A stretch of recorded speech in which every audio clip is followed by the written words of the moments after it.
चलो बेटा देखो, कल की क्लास में हमने ग्लाइकोलाइटिक पाथवे को डिस्कस किया था और एक बार मैं बहुत ब्रीफ में उसको जल्दी से रिकैप करूंगी, ठीक है, ताकि जो बच्चे कल क्लास में नहीं थे उनको कोई प्रॉब्लम ना हो। आ गए ना सब क्लास में? तो कल की जो क्लास थी हमारी, हमने उसमें क्या डिस्कस किया था? एक कॉमन पाथवे ऑफ रेस्पिरेशन को हमने डिस्कस किया था, दैट वाज ग्लाइकोलाइसिस। आज मैं डिस्कस करूंगी लेकिन बहुत शॉर्ट में सारे स्टेप्स को। हमें पता है ग्लाइकोलाइसिस का मतलब होता है इनकम्प्लीट ऑक्सीडेशन। कल किसी बच्चे ने पूछा भी था कि मैडम इसमें कंप्लीट ऑक्सीडेशन होता है क्या ग्लूकोज का? तो ऐसा बिल्कुल भी नहीं है। ऑलरेडी हमने ये प्रीवियस क्लासेस में डिस्कस भी किया था कि कॉमन पाथवे है, सब में होता है, यहाँ पर तो ऑक्सीजन की जरूरत ही नहीं है। तो क्या है इसमें? बेसिकली इनकम्प्लीट ऑक्सीडेशन है। टोटल 10 स्टेप्स में कंप्लीट होता है, ठीक है। 10 स्टेप्स में कहाँ होता है? साइटोप्लाज्म में होता है। इसके भी पीछे रीजन बता दिया था मैंने आपको कि साइटोप्लाज्म में ही क्यों होता है। ऐसा इसलिए क्योंकि जितने भी प्रोकैरियोट्स होते हैं, है ना, उनके पास में मेम्ब्रेन बाउंड ऑर्गेनेल्स नहीं होते हैं। अगर मेम्ब्रेन बाउंड ऑर्गेनेल्स नहीं होते, चलिए यूकैरियोट में तो अगर ये किसी मेम्ब्रेन बाउंड ऑर्गेनेल में हो रहा होता तब तो ठीक है, लेकिन प्रोकैरियोट्स में फिर क्या कहानी होती?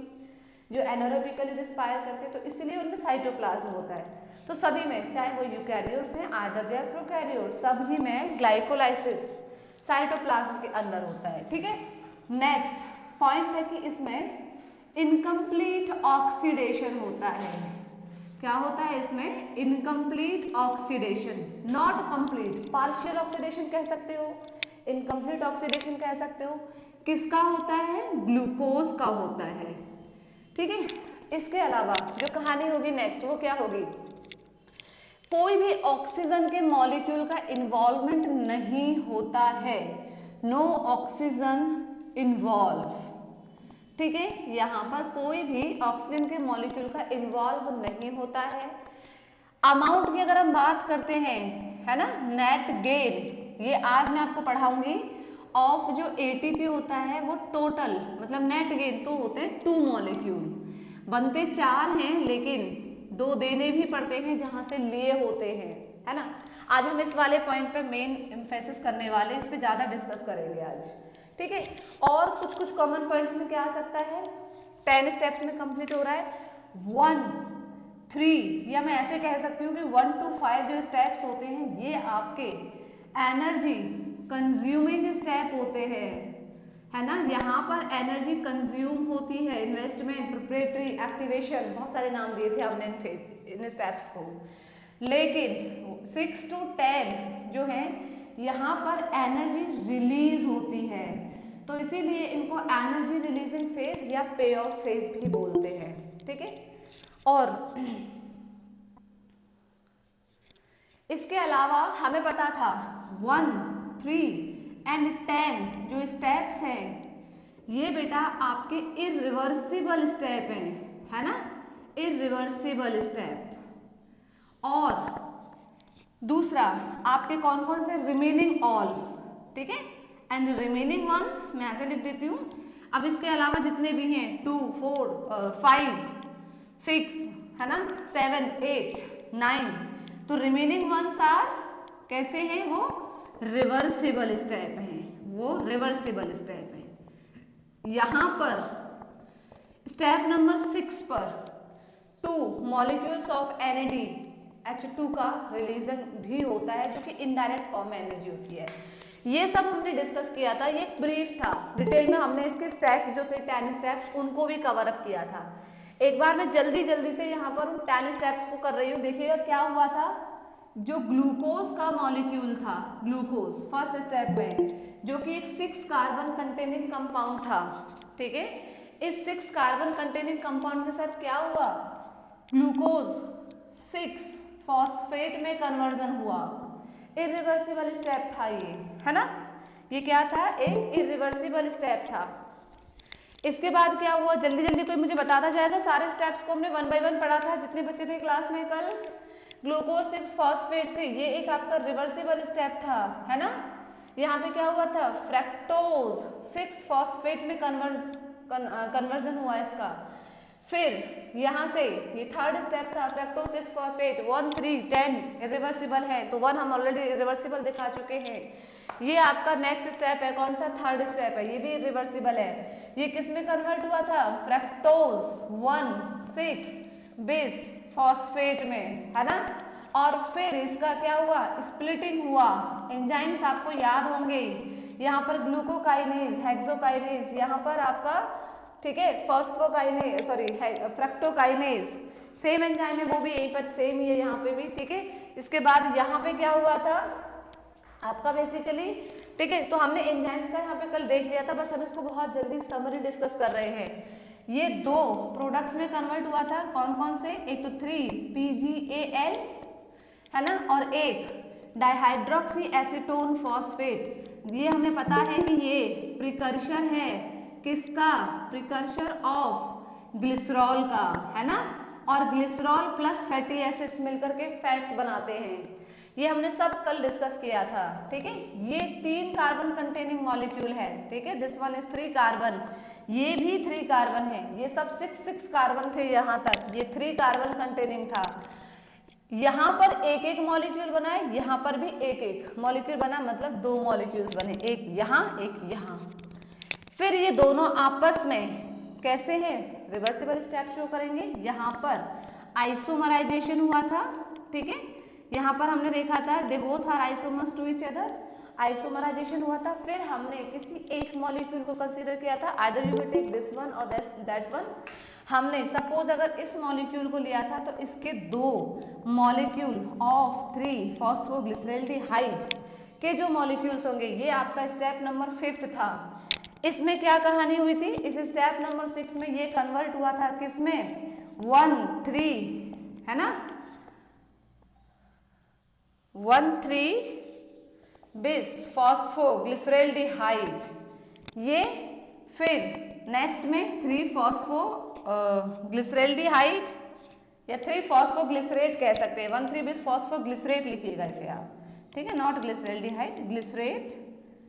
ये 3 फॉस्फोग्लिसरेट, फिर इसके बाद 2 फॉस्फोग्लिसरेट, फिर इसके बाद फॉस्फोइनोल पाइरुवेट, एट लास्ट जो 10 स्टेप था, यहां पर हुआ था आपके 2 मॉलिक्यूल ऑफ पाइरुवेट का फॉर्मेशन। यहां पर एक 6 कार्बन कंटेनिंग कंपाउंड के एक मॉलिक्यूल से 2 molecules of 3 carbon containing pyruvate acid का फॉर्मेशन हुआ था एट लास्ट स्टेप में, स्टेप नंबर 1 पे।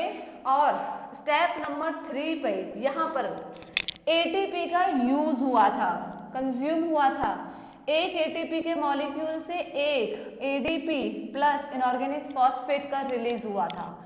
सेम स्टेप यहाँ पर भी हुआ था, स्टेप नंबर 3 पे, है ना, एडीपी प्लस इनऑर्गेनिक फॉस्फेट, एक एक मॉलिक्यूल की बात हो गया। अच्छा, ठीक है। और ये इन्हीं जहां जहां पर एटीपी का यूज हो रहा है ना, वहां वहां पर बेटा मैग्नीशियम, यानी कि यहाँ पे जो ग्लूकोज या जो हेक्सोकाइनेज या ग्लूकोकाइनेज था, उस एंजाइम ने with the help of magnesium ion as a cofactor, ठीक है, के थ्रू ये सारा स्टेप कन्वर्ट किया। अब एक तो यहाँ पे 1 और एक 2 एटीपी का यूज हुआ है, ठीक है।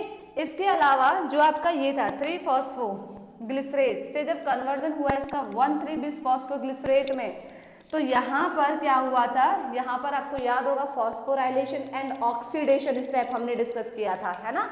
तो यहाँ पर एक NAD से NADH2 का फॉर्मेशन हुआ था। 2 मॉलिक्यूल की कहानी चल रही है यहाँ पे, ठीक है।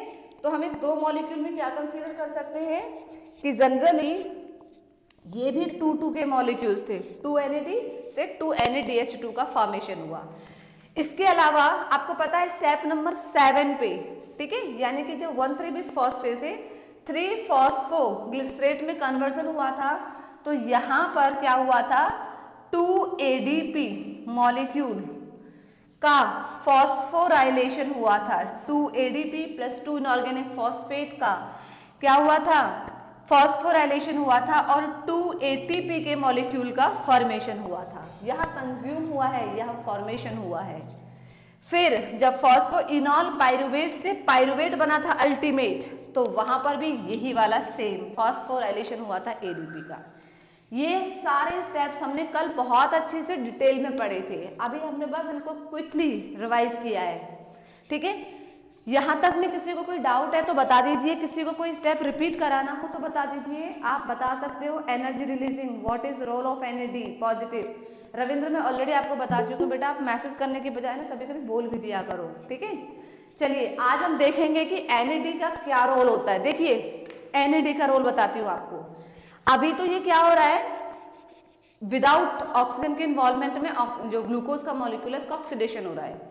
अगर ये पाइरुविक एसिड जो है, ये पाइरुविक एसिड, ठीक है, एरोबिकली क्या करेगा, रेस्पायर, अगर इसका कंप्लीट ऑक्सीडेशन होगा पाइरुविक एसिड का, तो देखेंगे, मैंने आपको कल भी बताया था कि इसका बेसिकली इसमें भी 1 NADH2 equals to 3 molecules of ATP। 3 ATP molecule है, इसमें स्टोर फॉर्म में है, हिडन फॉर्म में है, यहां वो रिलीज नहीं होगी, वो आगे के स्टेप में रिलीज होगी, जब हम एरोबिक रेस्पिरेशन को पढ़ेंगे तब देखेंगे। अगर ये पाइरुविक एसिड एरोबिकली रेस्पायर करेगा तो ये अपने ATP मॉलिक्यूल्स को रिलीज आउट करेगा, और 1 NADH2 is equals to 3 ATP molecules. तो वो भी सेम, इसका जो रोल है वही है, यहाँ पर भी रिडक्शन हुआ है एक तरीके से, ठीक है, ये रिडक्शन हुआ है एनएडी का, और जो बेसिकली ATP के मॉलिक्यूल्स को जनरेट करने के लिए रिस्पॉन्सिबल है वो हम आगे देखेंगे, ठीक है। यहाँ तक में बताइए पहले, जो कल तक में किसी को कोई डाउट है क्या? रविंद्र आपका क्लियर हुआ? अभी हम इसका डिटेल देखते हैं थोड़ी देर में, रब कर दूं मैं ये सब, ठीक है, क्योंकि ये तो बस हमने क्या किया था, जल्दी से डिस्कस किया है।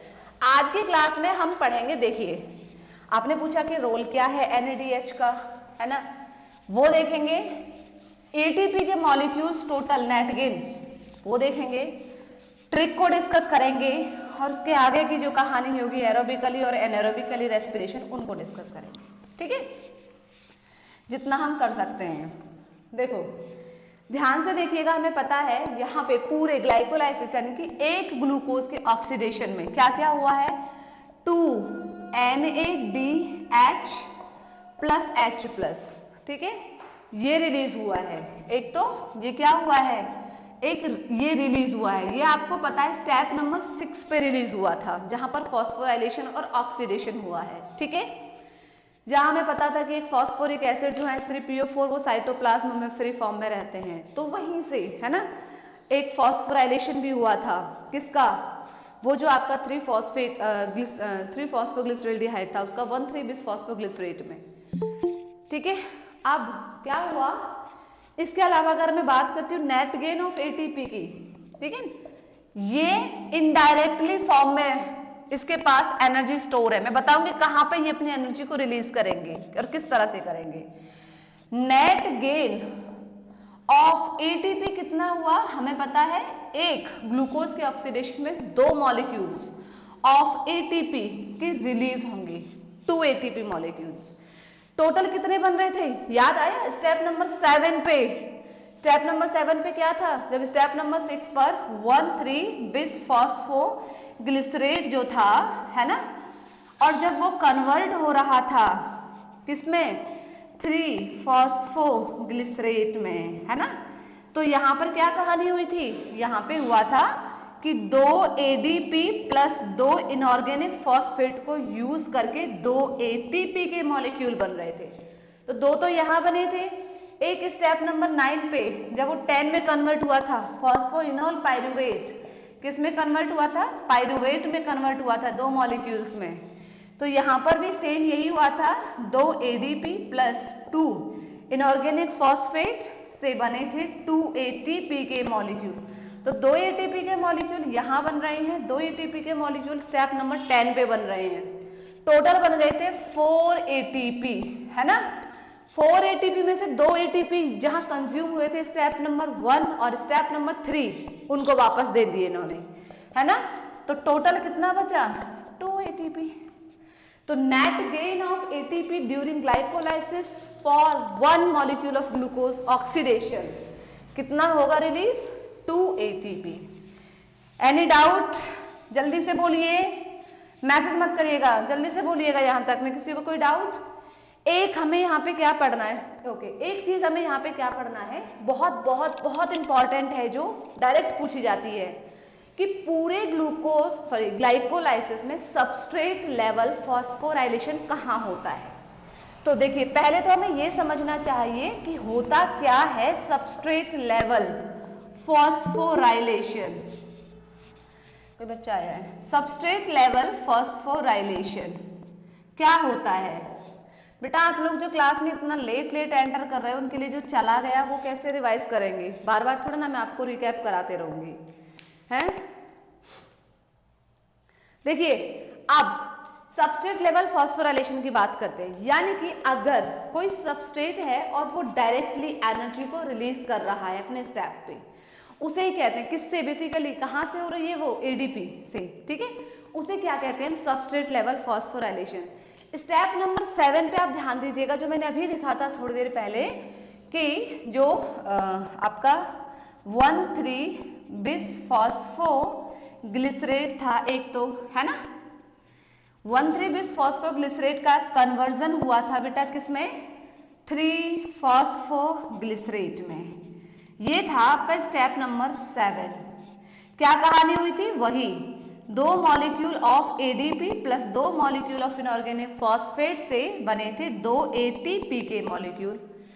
फिर स्टेप नंबर 9 की बात करते हैं, जहां पर फॉस्फोइनोल पाइरुवेट के 2 मॉलिक्यूल बने थे। ये सब 2-2 मॉलिक्यूल्स हैं, याद रखिएगा, है ना। इसका स्टेप नंबर 9 से जो स्टेप नंबर 10 में, यहाँ पर ये इरिवर्सिबल स्टेप था, इसके बने थे 2 मॉलिक्यूल ऑफ पाइरुविक एसिड, और यहाँ पर भी वही 2 एडीपी के मॉलिक्यूल और 2 इनऑर्गेनिक फॉस्फेट से 2 एटीपी के मॉलिक्यूल का फॉर्मेशन हुआ था। तो इन्हीं दोनों स्टेप को हम सबस्ट्रेट लेवल फॉस्फोराइलेशन कहते हैं। यानी कि जब कोई सबस्ट्रेट जो है वो डायरेक्टली रिलीज कर रहे हैं एनर्जी को, ठीक है, एनर्जी को किसकी, फॉस्फोराइलेशन के लिए, एडीपी की फॉस्फोराइलेशन के लिए। भाई एडीपी में ही तो अब ये ऐड हो रहा है, रिलीज थोड़ी ना हो रहा है, उसी को क्या कहते हैं, सबस्ट्रेट लेवल फॉस्फोराइलेशन। तो प्लीज नोट डाउन दिस कि व्हेन दिखाई नहीं दे रहा होगा ना आपको इस वाले कलर में, चलिए मैं रब कर देती हूँ, दूसरा मार्कर यूज करती हूँ, ठीक है। क्या हो जाएगा, व्हेन सबस्ट्रेट क्या करेंगे, डायरेक्टली रिलीज करेंगे एनर्जी को, सबस्ट्रेट डायरेक्टली रिलीज एनर्जी, किसके लिए एनर्जी रिलीज कर रहे हैं बेटा, ये फॉर फॉस्फोराइलेशन ऑफ, ठीक है, फॉर फॉस्फोराइलेशन ऑफ एडीपी का फॉस्फोराइलेशन हो रहा है, ना कि एटीपी तो बनेगा यहाँ पे। इसको कहते हैं हम सबस्ट्रेट लेवल फॉस्फोराइलेशन। तो कभी भी आए ना एग्जाम में डायरेक्टली पूछा जाता है, at which step number substrate level phosphorylation occurs in glycolysis, तो step number 7 and step number 10 पे होता है सबस्ट्रेट लेवल फॉस्फोराइलेशन। ये जो 1,3 बिसफॉस्फोग्लिसरेट है, यहाँ से एनर्जी रिलीज हो रही है इसके फॉस्फोराइलेशन के लिए। ऐसे ही सेम यहाँ पर फॉस्फोइनोल पाइरुवेट सबस्ट्रेट है, एनर्जी रिलीज कर रहा है, इसका फॉस्फोराइलेशन हो रहा है एडीपी का। ये है आपका क्या, सबस्ट्रेट लेवल फॉस्फोराइलेशन। सबको समझ में आया कि नहीं आया, जल्दी से बताइए, हाँ या ना। ओके, ठीक है। अब हम आते हैं यहाँ पे बेसिकली जो इसे आप एक वर्ड में अगर बोलना चाहो ना, सबस्ट्रेट लेवल फॉस्फोराइलेशन को एक वर्ड में, अगर मतलब एक 2-3 वर्ड में, नॉट एक वर्ड में, तो क्या हो रहा है यहाँ पे, अल्टीमेटली फॉर्मेशन हो रही है एटीपी की, फॉर्मेशन ऑफ एटीपी।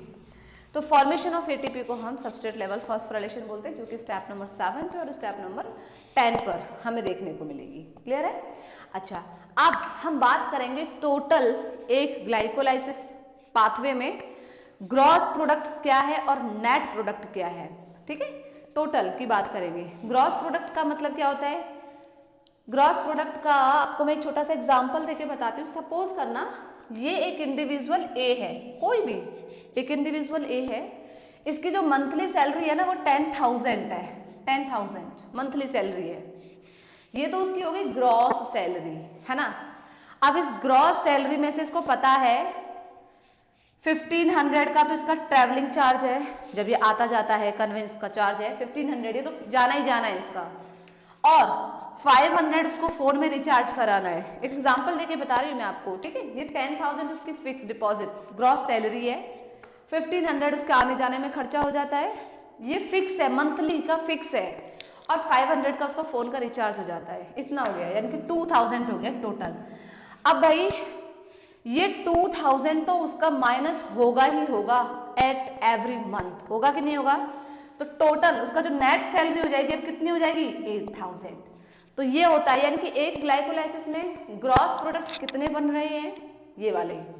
और अल्टीमेटली सब कुछ पूरा कंप्लीट होने के बाद में उसके पास उस साइकिल में, उस पाथवे में ग्लूकोज का ऑक्सीडेशन होने के बाद में जो अमाउंट ऑफ एनर्जी होती है या जो प्रोडक्ट्स होते हैं वो कितने फॉर्म होते हैं, वो ये। तो ये है नेट गेन, ये है ग्रॉस। आया समझ में? ये आपको एक एग्जांपल देकर समझाया मैंने आपको, लाइट ग्रे शेड, ठीक है स्टूडेंट, समझ में आया सबको?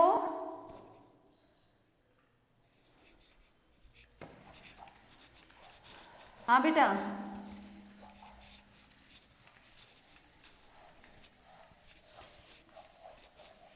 क्या हुआ, आवाज नहीं आ रही है?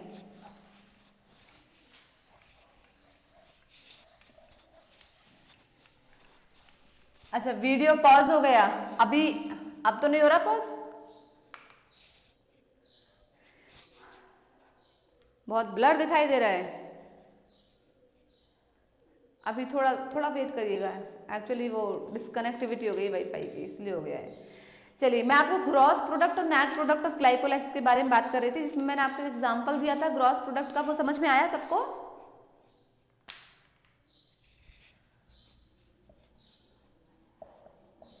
आया नहीं आया? देखिए, ग्लाइकोलाइसिस के एक पाथवे की बात हो रही है। एक साइड पे हम लिख लेते हैं ग्रॉस प्रोडक्ट्स और एक साइड पे लिख लेते हैं नेट प्रोडक्ट्स, ठीक है, नेट प्रोडक्ट्स। तो ऐसा बिल्कुल जरूरी नहीं है कि पूरे ग्लाइकोलाइसिस में जितने भी प्रोडक्ट्स होंगे वो सबका कुछ ना कुछ यूटिलाइज होगा या सबका कुछ ना कुछ हम कह सकते हैं कि एक्सपेंसेस होगा, ऐसा बिल्कुल भी नहीं है यहाँ पर, ठीक है। ये है आपके, देखिए सबसे पहले अगर हम यहाँ पे अपने प्रोडक्ट्स को लिख सकते हैं, क्या क्या प्रोडक्ट्स हैं, ग्रॉस प्रोडक्ट कितना है और आपका जो नेट प्रोडक्ट्स हैं वो कितना फॉर्म हो रहा है, ठीक है। सबसे जो फर्स्ट है वो आपका आता है NaDH2, है ना, या NaDH+H+। आप मुझे बताइए स्टेप नंबर 6 पे क्या कहानी हुई थी, है ना। स्टेप नंबर 6 पे, यानी कि जब 5th पे जो बना था 3-फॉस्फोग्लिसरॉल्डिहाइड, उसका कन्वर्जन जब 1,3-बिस-फॉस्फोग्लिसरेट में हुआ था, तो वहां पर जो फॉस्फोरिक एसिड थे साइटोप्लाज्म में, यानी कि वहां पे स्टेप नंबर 6 पे फॉस्फोराइलेशन हुआ था। और फॉस्फोराइलेशन किसका हुआ था? 3PGAL का। और ऑक्सीडेशन हुआ था, है ना, यही तो कहानी हुई थी। तब जाकर के क्या बना था? एक NaDH2 का फॉर्मेशन भी हुआ था। 2 मॉलिक्यूल बने थे, एक ग्लूकोज के मॉलिक्यूल की बात करेंगे हम, कितने बने थे? 2। तो ग्रॉस प्रोडक्ट्स कितने थे? 2 NaDH2। समझ में नहीं आए मुझे तुरंत बोल दीजिएगा। फिर हमें पता था कि इनका ग्लाइकोलाइसिस में कहीं पे ना तो इन्होंने किसी को लिया ना दिया, उतने के उतने ही रहे थे। वो आगे कहानी होगी, अगर आगे रेस्पिरेशन एंटर, आगे वो पायरुविक एसिड एंटर करेंगे एरोबिकली, तब जाकर के इनका जो हिडन जो स्टोरेज अमाउंट ऑफ एनर्जी है वो रिलीज आउट होगी। तो ग्रॉस प्रोडक्ट भी इतना ही है और नेट प्रोडक्ट भी इतना ही है। कोई डाउट फर्स्ट पॉइंट में? पॉज हो गया, फिर से पॉज हो गया, वीडियो पॉज हो गया। अच्छा, अब हुआ क्या? ठीक हो गया? अब ठीक हो गया? चलो मैं एक बार दोबारा से रिपीट कर देती हूँ बेटा। देखिए, हम ना यहाँ पे ग्लाइकोलाइसिस के जो ग्रॉस प्रोडक्ट्स हैं और नेट प्रोडक्ट्स हैं उनके बारे में बात कर रहे हैं। क्या क्या प्रोडक्ट्स बने थे वो मैं यहाँ लिखूंगी, कितने टोटल बने और कितने टोटल उनके पास रहे, उनके बारे में बात कर रहे हैं। तो स्टेप नंबर 6 पे NaDH2 के फॉर्मेशन, यानी कि ये प्रोडक्ट का फॉर्मेशन हुआ था। 2 मॉलिक्यूल बने थे, 1 ग्लूकोज के ऑक्सीडेशन में, पार्शियल ऑक्सीडेशन में 2, और उतने के उतने ही रहते हैं, तो इसीलिए नेट गेन भी उतना ही रहा, है ना। इसके बाद में नेक्स्ट अगर हम बात करेंगे NADPH के अलावा, फिर कौन है? ATP। आप बताइए मुझे ATP के मॉलिक्यूल बेटा ग्रॉस प्रोडक्ट्स में कितने लिखूं? आप बताइए, आप इतना एटीपी पढ़ चुके हो, अब आप मुझे बताइए कि मैं ग्रॉस प्रोडक्ट्स में कितना लिखूं। जल्दी से कौन आंसर करेगा? Very good, very very good. 4 ATP तो हो गए ग्रॉस प्रोडक्ट में, लेकिन 4 में से 2 चले गए थे जहां कंज्यूम हुआ था 1-3 स्टेप पे, उनके लिए वापस से, है ना। तो टोटल नेट गेन कितना बचा? 2 एटीपी। ये है 2 एटीपी, वेरी गुड, ठीक है। अच्छा, इसके अलावा आपको पता है मैग्नीशियम आयंस, है ना, Mg2+, जो कोफैक्टर की तरह यूज हुए थे, ठीक है। हमें पता है यहाँ पे, अच्छा ये वाले आपको पता है ना कि 2 एटीपी थे, वो रिलीज हो गए थे, वापस चले गए थे स्टेप नंबर 1 और 3 पे। यहाँ पे Mg+ जो थे वो कौन कौन से स्टेप पर यूज हुए थे? जल्दी से बताइए मुझे। आपको पता है जब एनर्जी दोनों जगह पर हुए थे, कंज्यूमिंग में भी और रिलीजिंग फेज में भी। स्टेप नंबर 1 पे, स्टेप नंबर 3 पे भी हुआ था, है ना। इसके अलावा और क्या हुआ था? स्टेप नंबर 7 पे भी हुआ था, स्टेप नंबर 9 पे भी हुआ था, और स्टेप नंबर 10 पे भी हुआ थे। तो ये ग्रॉस प्रोडक्ट्स ही हैं और नेट में भी उतना ही रहेगा, कोई कम या ज्यादा नहीं होने वाला। ये तो आ रहा है ना सबको समझ में। इसके अलावा एक और था पोटेशियम आयंस, है ना, ये कोफैक्टर्स थे। ये कहां पे यूज हुआ था? कौन बताएगा मुझे? ये जब फॉस्फोइनोल पाइरुवेट से पाइरुविक एसिड का फॉर्मेशन हुआ था, वहां पर यूज हुआ था। यानी कि स्टेप नंबर 10 पे Mg+2+ और आपका एक के पोटेशियम आयंस, इन दोनों ने एज अ कोफैक्टर की तरह एक्ट किया था, ठीक है। अच्छा, और क्या था प्रोडक्ट में? आपको पता है ना, 1 ग्लूकोज का मॉलिक्यूल था, एक, है ना, क्या था? ग्लूकोज का मॉलिक्यूल था। नहीं, ये तो ग्लूकोज के मॉलिक्यूल का तो ऑक्सीडेशन लिख रहे हैं ना हम यहाँ पे। तो प्रोडक्ट क्या बन रहा था ग्लाइकोलाइसिस में? पाइरुविक एसिड, ये लिखेंगे हम पाइरुविक, हाँ पाइरुविक एसिड या पाइरुवेट, ठीक है, पाइरुविक एसिड और पाइरुवेट। एक ग्लूकोज के मॉलिक्यूल से पाइरुविक एसिड, ग्रॉस प्रोडक्ट में कितने लिखूंगी बताइए मैं? 2 pyruvic acid, yes 2, very good. और नेट प्रोडक्ट में भी कितना हो जाएगा? वही, कोई तो कम या ज्यादा नहीं होगा, 2 पाइरुविक एसिड, है ना। तो ये है आपके क्या, आपके बेसिकली ग्रॉस प्रोडक्ट्स कितने हैं ग्लाइकोलाइसिस में और नेट प्रोडक्ट्स कितने हैं। सिर्फ एटीपी जो है ना, ये वो वाली कहानी है कि किसी एक इंडिविजुअल की 10,000 सैलरी है, उसने 500 का रिचार्ज कराया, 1500 उसके कन्वेंस में गया, 8,000 उसकी नेट सैलरी है, ग्रॉस सैलरी तो 10,000 है। तो ऐसे ही ये कहानी है, ग्रॉस प्रोडक्ट्स तो एटीपी 4 हैं, लेकिन 2 वापस करने के बाद में नेट गेन 2 एटीपी रह जाते हैं, ठीक है। इसके अलावा हमने देखा था कि जो स्टेप 1 एंड 3, यहाँ ये आपके यहाँ पर बेसिकली क्या हो रहा था, 1 और 3 पे एनर्जी कंज्यूम हो रही थी, है ना। तो स्टेप नंबर 1 एंड 3 पर एनर्जी कंज्यूम हुई है, energy consume at step 1 and 3 पे कंज्यूम हुई थी। याद है ना, ग्लूकोज से ग्लूकोज 6 फॉस्फेट बना था और फ्रक्टोज 6 फॉस्फेट से फ्रक्टोज 1,6 फॉस्फेट बना था, तब वहां पर एनर्जी कंज्यूम हुई थी। वैसे तो 1 to 5 हमने डिस्कस किए थे कि वो एनर्जी कंज्यूमिंग फेज में ही आते हैं, है ना। अच्छा, इसके अलावा हमने ये भी डिस्कस कर लिए थे स्टेप 1, 3 एंड 10, ये अभी थोड़ी देर पहले भी हमने डिस्कस किया था। इरिवर्सिबल स्टेप है ना, ये इरिवर्सिबल स्टेप है। स्टेप नंबर 7 एंड 10 आपके सबस्ट्रेट लेवल फॉस्फोराइलेशन होता है यहाँ पे, है ना, सबस्ट्रेट लेवल फॉस्फोराइलेशन होता है इन 2 स्टेप पे। और आपको पता है एटीपी जो फॉर्मेशन हुआ है वो कहाँ पे हुआ था? इन्हीं दोनों पे होता है एटीपी का फॉर्मेशन, ठीक है। और बेसिकली जो NADH का फॉर्मेशन होता है वो स्टेप नंबर 6 पे फॉर्मेशन होता है। यहां तक में किसी को कोई डाउट है तो बताइए बेटा, नहीं तो अब हम जाते हैं ट्रिक की तरफ। इसकी ट्रिक क्या है पूरे ग्लाइकोलाइसिस को रीड आउट करने की? Is there any doubt? नहीं ना, पक्का से सबको समझ में आ रहा है? स्पेशली रविंद्र, आपको समझ में आ रहा है क्योंकि आप मैसेज करते हैं ज्यादातर। रविंद्र, आपको कोई मैसेज तो नहीं है? चलिए ठीक है, ओके, समझ में आ रहा है, बहुत इंपॉर्टेंट है समझना। एक एक स्टेप्स को हमें बहुत ध्यान से समझना है, तभी हम इसके अच्छे से क्वेश्चंस को सॉल्व कर पाएंगे। ठीक है, चलिए अब इसकी ट्रिक पे आते हैं। ट्रिक बड़ी थोड़ी फनी सी है, अच्छी भी है, फनी नहीं है, मतलब रियल है।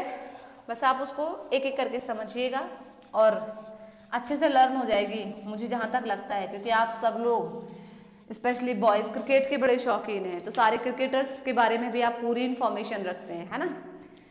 एक तो मैं यहाँ पे लिख रही हूँ, trick for steps of glycolysis.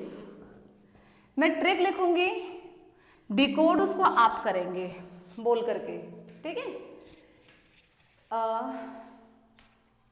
Chris Gayle के बारे में सबको पता है ना? हाँ पता है ना? पता है, बताइए। हाँ बताइए, कहाँ के हैं क्रिस गेल? बहुत फेमस क्रिकेटर है वेस्ट इंडीज के, है ना। तो जो क्रिस गेल हैं जनरली वो क्या करते हैं, वो हमेशा जब भी क्रिकेट फील्ड में आते हैं तो क्या करते हैं, चौका छक्का, है ना, 6 4 6 4 6 4 यही तो करते हैं। तो वो इतने मतलब अच्छे क्रिकेट प्लेयर हैं, बैट्समैन बहुत अच्छे हैं, मतलब सिंपल सी बात है, इतने अच्छे बैट्समैन हैं कि वो जब भी क्रिकेट फील्ड में आते हैं वो हमेशा 6 या 4 इसी पे करते हैं। लेकिन एक बार क्या हुआ, उन्होंने 6 लगाया, 4 लगाया, फिर उन्होंने 6 लगाया, है ना, एक और 6 लगाया, लेकिन इतने 6 और 4 6 लगाने के बाद क्या हुआ, वो हाफ गए, मतलब बहुत तेजी से, थोड़ा सा उन्होंने गैप लिया और वो हाफने लगे। उसके बाद जब वापस से वो अपने मतलब ग्राउंड में वापस आए तो क्या हुआ, इतने ज्यादा खेल करके और हाफ गए तो सीधा वहां पर वो 6 और 4 नहीं लगा पा रहे, अब वो क्या लगा रहे थे, 13 रन बना रहे हैं, मतलब अब वो जो उनका काम नहीं है वो कर रहे हैं। इतना ज्यादा खेल करके ओवर एक्साइटेड हो गए, ओवर कॉन्फिडेंट हो गया वो, या कह सकते हैं हम थोड़ा सा पागल टाइप हो गया, है ना। उसने पहले 13 रन बनाए, फिर 3 रन बनाए, फिर 2 बनाए, और अल्टीमेटली जब 2 3 जब कोई भी हो, जहां 6 और 4 का लेवल था उनका, और अब वो 3 और 4 रन बना रहे हैं, सिर्फ 2 और 3 रन बना रहे हैं, तो वो एकदम से पगला गया, है ना। और जब इतना ज्यादा पागल हो गया तो उसको फाइनली अपने पापा की याद आ गई। तो बस उसका यही पूरी की पूरी ट्रिक है, ठीक है। तो देखिए मैं ट्रिक को यहाँ लिखूंगी, हम उसे डिकोड यहाँ पे करेंगे, ठीक है। तो पूरा नेम नहीं लिख रहे हैं क्रिस गेल का, मैं लिखती हूँ यहाँ पे गेल, ठीक है। गेल ने क्या किया, गेल ने आते ही आते ग्राउंड में 6 लगाया, गेल ने 6 मारा, ठीक है। उसके बाद फिर क्या हुआ, उसने 4 क्या किया, उसने फिर 4 मारा, तो मैं यहाँ पे लिख देती हूँ, नहीं गेल नहीं लिखते हैं, उसने 4 मारा, मैं इसको हिंदी में लिख रही हूँ, ठीक है। उसके बाद उसने क्या किया, एक और 6 मारा, एक और 6 मारा। वीडियो पॉज हो गई, वीडियो पॉज हो गई, ठीक है। इसके बाद फिर क्या हुआ, अभी तो नहीं हो रही वीडियो पॉज बेटा,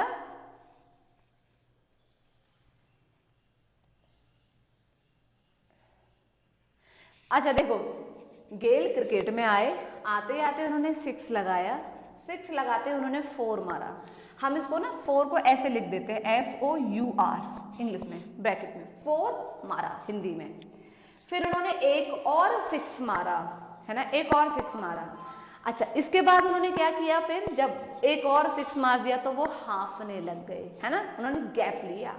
तो यहाँ पर क्या हुआ, उसने गैप लिया और वो हाफने लग गए, तो हाफ, ठीक है, गैप लेने के बाद वो हाफने लगा।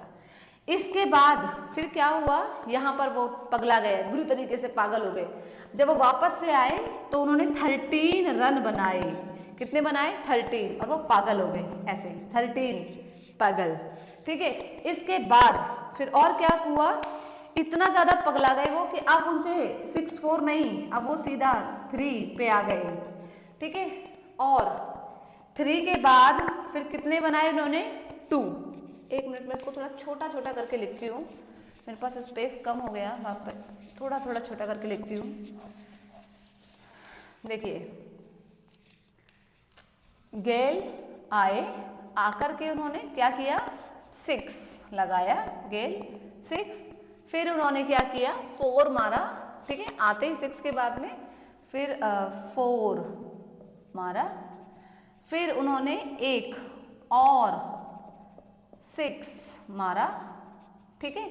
उसके बाद क्या किया उन्होंने, फिर से यहाँ पर एक और 6 लेने के बाद में उन्होंने गैप लिया, गैप लेने के बाद यानी कि वो हाफ में लग गए तो उन्होंने गैप लिया, फिर जब वो वापस आए तो पागल टाइप होकर के आए एकदम से, है ना। तो 3 यानी कि 13 उन्होंने क्या बनाए, रन बनाए, ठीक है। उसके बाद 3 ही बना पाए सिर्फ, उसके बाद 2 ही बना पाए, ये सब पागल जब वो थे तभी की कहानी चल रही है, ठीक है। अच्छा, इतने जब उन्होंने 2 बनाए तो इतना ज्यादा डिमोरलाइज हो गए वो, इतने ज्यादा डिमोटिवेट हो गए, मैं क्या कर रहा हूँ, तो वो रोने लगे, है ना। और रोने लगे तो उनको अपने पापा की याद आई और उनके मुंह से निकल गया पा, शॉर्ट में, ठीक है। पापा की याद आई और वो उनके मुंह से निकल गया पा। ये है पूरी ट्रिक। पूरी दिखाई दे रही है आपको कि नहीं दे रही है, जल्दी से ये बता दीजिए, बोर्ड पे ठीक से दिखाई दे रही है।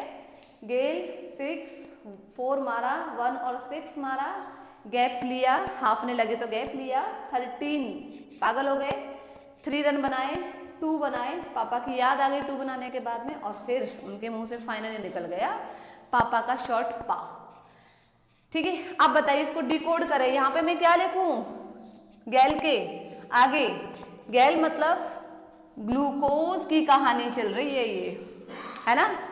ग्लूकोज किस में कन्वर्ट हुआ था, ग्लूकोज 6 फॉस्फेट में कन्वर्ट हुआ था, वेरी गुड, ठीक है। फिर यहाँ पे 4 मारा तो 4 मतलब फ्रैक्टोज, 6 फॉस्फेट की बात हुई है। एक और 6 मारा तो क्या हो गया, फ्रैक्टोज, है ना, 1 6 बिस फॉस्फेट में कन्वर्ट हुआ। फिर क्या हो गया था बताइए, गैप हुआ था ना, यानी कि यहाँ पर स्प्लिटिंग हुई थी, तो क्या हुआ था, 2 सब्सटेंस बने थे यहाँ पे, है ना। हाफ नहीं लगा था, क्या क्या बना था, एक तो गैप में मतलब क्या था, 3 फॉस्फोग्लिसरैल्डिहाइड ये बना था, और बेटा दूसरा क्या बना था, डाइहाइड्रोक्सी एसीटोन फॉस्फेट, है ना, डैप, डाइहाइड्रोक्सी एसीटोन फॉस्फेट, ये तो 2 बने थे। हाँ, 3 कार्बन, वेरी गुड, ठीक है। ये 2 सबस्ट्रेट बने थे जो दोनों के दोनों एक दूसरे के आइसोमर्स थे, है ना। चलिए, इसके बाद में जब वो इतने ज्यादा पगला गए, आते आते उन्होंने 13 रन बनाए, तो बेटा इसके बाद क्या हुआ था यहाँ पे बताइएगा, यानी कि मैं इसके बारे में लिख रही हूँ, 13 PgAl 1 3, 13 को अलग अलग कर देंगे, 1 3, है ना, बिस, वेरी गुड, बिस फॉस्फोग्लिसरेट, है ना। उसके बाद क्या हुआ, जब 3 रन बनाए, यानी कि ये किसको इंडिकेट कर रहा है, 3 फॉस्फोग्लिसरेट को इंडिकेट कर रहा है। फिर उन्होंने 2 रन बनाए, है ना, यानी कि 2 फॉस्फोग्लिसरेट, और 2 रन बनाने के बाद तो उनको अल्टीमेटली किसकी याद आ गई, अपने पापा की याद आ गई, तो पापा मतलब किसकी बात हो रही है, पैप की फॉर्मेशन हुई, है ना। 2 फॉस्फोग्लिसरेट के बाद में क्या बना था, फॉस्फोइनोल पाइरुवेट का फॉर्मेशन हुआ था, फॉस्फोइनोल पाइरुवेट का फॉर्मेशन हुआ था। आया कुछ समझ में, है ना। और फिर उनके मुंह से क्या निकल गया, पा, है ना, तो PA, very good, pyruvic acid, pyruvic acid के 2 मॉलिक्यूल्स बन गए। ये है पूरी ट्रिक, समझना बहुत जरूरी था। ट्रिक तो आपको बस ऐसे ही बता दिया है मैंने कि आप थोड़ा आपके लिए इजी रहेगा, क्योंकि ग्लाइकोलाइसिस ना आपके स्टेट बोर्ड में भी आता है, आपके स्कूल लेवल पे भी आता है, नीट में तो स्पेशली डायरेक्ट डीपली क्वेश्चंस आते हैं, सबस्ट्रेट लेवल कहाँ होता है, ATP नेट गेन कितना होता है, और स्टेप्स हमें याद होने चाहिए। जैसे कि यहाँ से यहाँ तक का जो स्टेप था, बताइए क्या हुआ था, ग्लूकोज से जब ग्लूकोज 6 फॉस्फेट हुआ था तो फॉस्फोराइलेशन हुआ था ग्लूकोज का, है ना। फिर ये वाला जो सेकंड स्टेप था, यहाँ पे क्या हुआ था, आइसोमराइजेशन हुआ था। फिर जब यहाँ से इस स्टेप पर, सॉरी इस स्टेप से इस पर आए थे, तो क्या हुआ था, यहाँ पर फिर से फॉस्फोराइलेशन हुआ था फ्रक्टोज 6 फॉस्फेट का, याद होना चाहिए आपको सारे पॉइंट। फिर फ्रक्टोज 1,6 बिस फॉस्फेट पर यहाँ पर क्या हुआ था, स्प्लिटिंग हुआ था with the help of enzyme aldolase, है ना, स्प्लिटिंग हुई थी, टूटे थे ये 3 कार्बन कंटेनिंग कंपाउंड से 2 मॉलिक्यूल्स बने थे। उसके बाद में फिर से यहाँ पे क्या हो गया था, यहाँ से यहाँ तक आने में फॉस्फोराइलेशन और ऑक्सीडेशन का स्टेप हुआ था। फिर 3 फॉस्फोग्लिसरेट पे, ठीक है, यहां से जब ये कन्वर्ट हुआ है 1,3 बिस फॉस्फो से 3 फॉस्फो में कन्वर्ट हुआ था, तो यहाँ पर भी फॉस्फोराइलेशन हुआ था, लेकिन एडीपी का फॉस्फोराइलेशन हुआ था, ठीक है। तो इस तरीके से आपको सारे स्टेप्स आने चाहिए। यहाँ तक में कोई डाउट है बेटा किसी को? जल्दी से मुझे बताइए, ठीक है, नहीं ना? तो आज के हम क्लास को ग्लाइकोलाइसिस के साथ में स्टेप मतलब कंप्लीट करते हैं। बस एक छोटी सी मैं आपको ना ग्लाइकोलाइसिस का जो फाइनल रिएक्शन है वो बता देती हूँ, क्योंकि मेरी फिर नेक्स्ट क्लास है।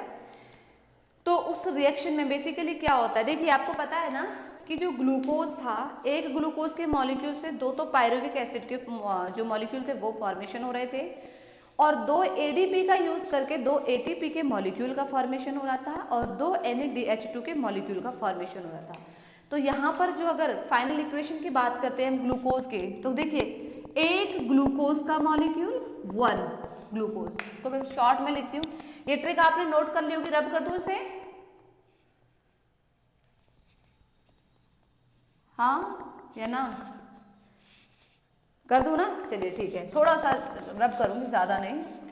ये इस तरह से हम फाइनल जो रिएक्शन है ग्लाइकोलाइसिस की उसको डिस्कस कर लेते हैं। अब क्या हुआ, एक ग्लूकोज का मॉलिक्यूल है, 1 ग्लूकोज का मॉलिक्यूल है, 6 कार्बन कंटेनिंग कंपाउंड है, ठीक है।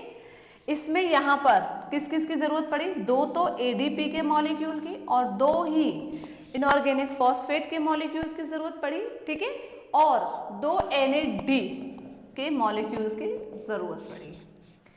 और इसने अल्टीमेटली ये आपकी फाइनल रिएक्शन है ग्लूकोज की, जो हमने पूरा ये सब 10 स्टेप्स पढ़े हैं, उसमें कहानी क्या क्या हुई। इस एक ग्लूकोज के मॉलिक्यूल का जो प्रोडक्ट बना था वो 2 पायरुविक एसिड, ये 2 एडीपी से 2 एटीपी के मॉलिक्यूल बाय यूजिंग दिस, और यहां पर बेटा क्या बने थे, 2 NADH+H+। ये आपकी पूरी क्या है, कंप्लीट रिएक्शन है, फाइनल रिएक्शन है, किसकी है, ऑफ ग्लाइकोलाइसिस की। इसके बाद की जो कहानी होगी, यानी कि अब ये जो पायरुविक एसिड है इसके साथ क्या होने वाला है, इसकी किस्मत क्या होगी, अब हम नेक्स्ट क्लास में पढ़ेंगे कि ये जो पायरुविक एसिड है क्या इसका कंप्लीट ऑक्सीडेशन होगा या इसका इनकम्प्लीट ऑक्सीडेशन होगा।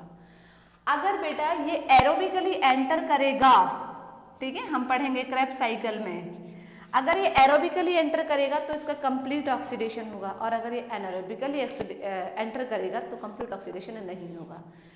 एनारोबिकली रेस्पिरेशन में जो ये अमाउंट है अपने स्टोर फॉर्म को नहीं देगा, लेकिन जब यहां पर एंटर करेगी पायरुविक एसिड तो इससे भी क्या निकलेंगे, जो इसकी स्टोर फॉर्म ऑफ एनर्जी है वो निकलेगी। तो अगर कभी आपसे पूछा जाए कि if after glycolysis if pyruvic acid enters aerobically under TCA और क्रेब्स साइकिल, तो टोटल कितना अमाउंट ऑफ एटीपी जनरेट होगा। देखिए 2 NADH2 1 NADH2 इक्वल्स होता है 3 ATP के, हम 2 की बात कर रहे हैं, तो कितने हो गए total 6 ATP molecule, 6 ATP molecule, तो यहां हो गए 4 ATP मॉलिक्यूल ग्लाइकोलाइसिस में बने थे, कितने हो गए 6 + 4 = 10 ATP मॉलिक्यूल। ये एरोबिकली रेस्पिरेशन की बात हो रही है अभी, अगर ये एरोबिकली एंटर करेगा तो, और 10 में से 2 जो कंज्यूम हुए थे वो तो क्या चले जाएंगे, वो वापस चले जाएंगे, तो टोटल कितने बचेंगे बेटा, टोटल इस टाइम पर नेट गेन जो होगा वो 8 ATP के मॉलिक्यूल का होगा। सिर्फ ग्लाइकोलाइसिस के लिए पूछा जा रहा है 2 ATP है। अगर पायरुविक एसिड के लिए पूछा जा रहा है after glycolysis it enters into the aerobically, वो हम देखेंगे और भी बहुत अमाउंट बनता है, हमने पहले ही पढ़ा था एरोबिकली में 36 और 38 ATP बनता है, लेकिन अभी सिर्फ इतनी बात हो रही है, तो वो टोटल कितने बनेंगे 8। कैसे बनेंगे, क्योंकि ये भी अपने ATP के मॉलिक्यूल्स को क्या करेंगे, रिलीज आउट करेंगे, जो कि इलेक्ट्रॉन ट्रांसपोर्ट सिस्टम में हम इसको डिस्कस करेंगे अच्छे से। आज तक की क्लास में ग्लाइकोलाइसिस हमारा पूरा हो गया है step by step. Next class में हम नेक्स्ट साइकिल्स को स्टार्ट करेंगे, इसकी यानी कि इसके साथ क्या होने वाला है। अब यहाँ तक में किसी को कोई डाउट है जल्दी से यस या नो बोलिएगा, और नहीं तो मैं क्लास को डिस्कनेक्ट कर रही हूँ बेटा। ओके बेटा, thank you so much, bye and take care.